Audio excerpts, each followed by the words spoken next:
പ്രവാസ ലോകത്തെ വാർത്തകളും വിശേഷങ്ങളും അതുപോലെ മാറി മാറി വരുന്ന നിയമങ്ങളും നേരത്തെ അറിയാൻ ഈ ചാനൽ സബ്സ്ക്രൈബ് ചെയ്യൂ. അടുത്തുള്ള ബെല്ലൈക്കൺ എനേബിൾ ചെയ്യാൻ മറക്കേണ്ട.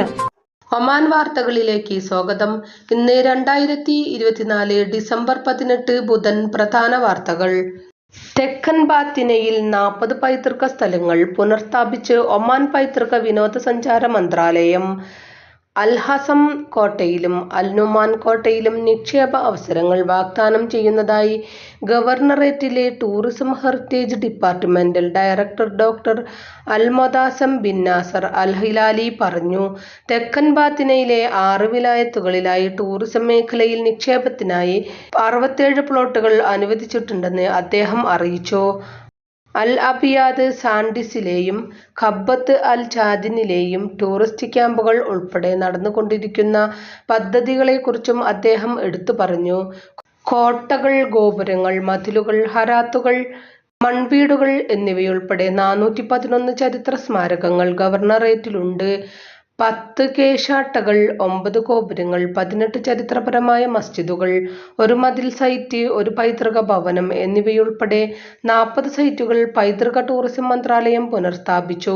നഖൽ ഫോർട്ട്, മുസന്നയിലെ അൽ ഖമീസ് വാൾ എന്നീ 2 ചരിത്ര സ്ഥലങ്ങളുടെ നടപ്പ് സ്വകാര്യ കമ്പനികളെ ഏൽപ്പിച്ചിരിക്കുകയാണ്. അടുത്തിടെ റുസ്താഖിലെ അൽ മൻസൂർ ഫോർട്ടും പ്രത്യേക നിക്ഷേപ കമ്പനിയെ ഏൽപ്പിച്ചു. റുസ്താഖിലെ അൽഹസം ഫോർട്ടിലും ബർക്കയിലെ ബൈത്ത് അൻ നോമാൻ ഫോർട്ടിലും കൂടുതൽ നിക്ഷേപ അവസരങ്ങൾ ലഭ്യമാണെന്നും അദ്ദേഹം അറിയിച്ചു. കൂടാതെ തെക്കൻ ബാത്തിനയിലെ ട്രാവൽ ഏജൻസി ഓഫീസുകളുടെ എണ്ണം 104 ആയി. ടൂർ ഓപ്പറേറ്റർമാരുടെ എണ്ണം 64 ആയും ഉയർന്നു. ഗവർണറേറ്റിലെ ചില വിനോദസഞ്ചാര കേന്ദ്രങ്ങളിൽ വർഷം തോറും മിതമായ കാലാവസ്ഥ സഞ്ചാരികളെ ആകർഷിക്കുന്നതാണെന്ന് ഡോക്ടർ അൽ മൊതാസെം ബിൻ നാസർ അൽ ഹിലാലി കൂട്ടിച്ചേർത്തു.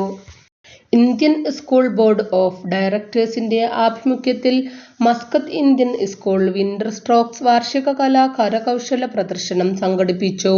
മസ്കത്ത് ഇന്ത്യൻ സ്കൂളിന്റെ സുവർണ ജൂബിലി ആഘോഷങ്ങളുടെ ഭാഗമായി അരങ്ങേറിയ വിന്റർ സ്ട്രോക്സ് 2 വിഭാഗങ്ങളിലായാണ് ക്രമീകരിച്ചത്.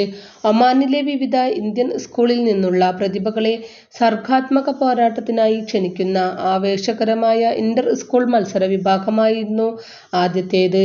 രണ്ടാമത്തേത് ആതിഥേയരായ സ്കൂളിലെ വിദ്യാർത്ഥികളുടെ ശ്രദ്ധേയമായ കലാസൃഷ്ടികളുടെ പ്രദർശനമായിരുന്നു.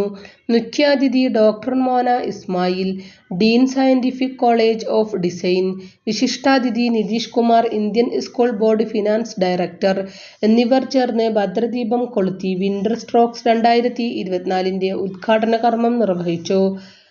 ഡോക്ടർ മോന ഇസ്മായിൽ ഈ കലാപ്രദർശനത്തിന്റെ ഭാഗമാകാൻ സാധിച്ചതിലുള്ള തന്റെ അഗാധമായ ആഹ്ലാദം അറിയിക്കുകയും പ്രദർശനത്തിന്റെ പ്രൗഢി വിളിച്ചോതുന്ന കലാപരമായ വൈദഗ്ധ്യത്തെ അഭിനന്ദിക്കുകയും ചെയ്തു.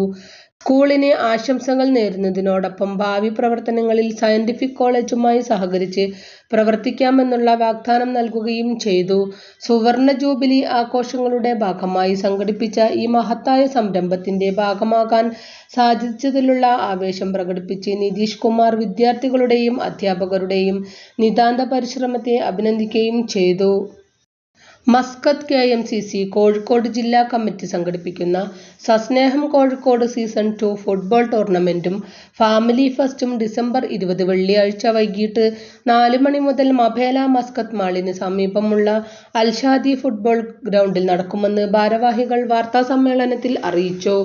Kerala Muscat football association register ചെയ്തിട്ടുള്ള 16 ടീമുകളാണ് ടൂർണമെന്റിൽ പങ്കെടുക്കുന്നത്. 1, 2, 3 സ്ഥാനം നേടുന്ന ടീമുകൾക്ക് പ്രൈസ് മണിയും ട്രോഫിയും സമ്മാനിക്കും. ഫുട്ബോൾ ടൂർണമെന്റ് നടക്കുന്ന ഗ്രൗണ്ടിന്റെ മറുവശത്ത് ഒമാനിലെ പ്രവാസി കുടുംബങ്ങളെ പങ്കെടുപ്പിച്ചുകൊണ്ടുള്ള ഫാമിലി ഫെസ്റ്റും കേരള സർക്കാരിന്റെ പ്രവാസി ക്ഷേമനിധി രജിസ്ട്രേഷൻ ക്യാമ്പും സംഘടിപ്പിക്കുന്നുണ്ട്.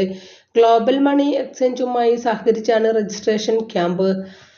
ദുബൈയിൽ നടക്കുന്ന ഗൾഫ് 2020 ടൂർണമെന്റിൽ ഒമാന് ത്രസിപ്പിക്കുന്ന വിജയം. ടൂർണമെന്റിലെ 3ാം മത്സരത്തിൽ ബഹ്റൈനെതിരെ 2 റൺസിന്റെ വിജയമാണ് ഒമാൻ സ്വന്തമാക്കിയത്. ഡോപ്പട്ട് ആദ്യ ബാറ്റ് ചെയ്ത ഒമാൻ 8 വിക്കറ്റ് നഷ്ടത്തിൽ 131 റൺസാണ് എടുത്തത്.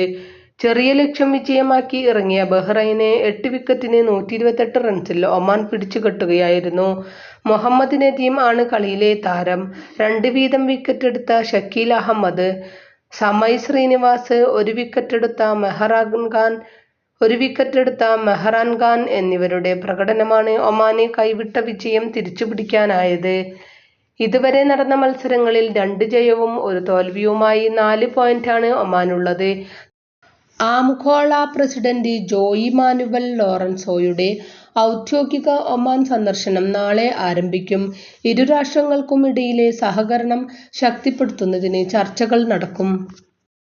ഇതോടുകൂടി ഇന്നത്തെ വാർത്തകളും വിശേഷങ്ങളും ഇവിടെ അവസാനിക്കുന്നു. കൂടുതൽ വാർത്തകളും വിശേഷങ്ങളുമായി നാളെ കാണാം. നന്ദി, നമസ്കാരം.